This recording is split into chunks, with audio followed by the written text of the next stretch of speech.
আপনারা কি জানেন মা লক্ষ্মীর বাহন কেন পেঁচা? রাতের আকাশে মিলিয়নও তারা ঝলমল করছে। মৃদু সোনালি আলো মর্তের চারপাশে ছড়িয়ে পড়ছে।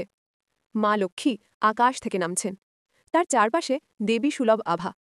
তিনি বললেন, যে প্রাণী প্রথম আমার কাছে পৌঁছবে সেটিই হবে আমার বাহন। সিংহ, হাতি, শিয়াল, হরিণ সব প্রাণী প্রস্তুত। সবাই উত্তেজিত, দৌড়ানোর জন্য তৈরি। কিন্তু পেঁচা শান্ত, নিঃশব্দে, সতর্কভাবে অন্ধকারে পথ খুঁজছে। মা লক্ষ্মীর সংকেতের সঙ্গে শুরু হয় দৌড়। সিংহ দ্রুত এগোচ্ছে, কিন্তু পথ হারাচ্ছে। হাতি ধাক্কা খাচ্ছে এবং ভারে ভার পড়ছে। শিয়াল চুপিসারে এগোচ্ছে, সাবধানে পথ অনুসরণ করছে। আর পেঁচা গভীর দৃষ্টিতে নিশ্চিন্তভাবে সঠিক পথে এগোচ্ছে, একটুও হতাশ না হয়ে। মা লক্ষ্মী পেঁচার দিকে তাকালেন। তার ধৈর্য, সতর্কতা ও প্রজ্ঞা সবই মুগ্ধ করছে। মা লক্ষ্মী বললেন, তুমি আমার বাহন হবে।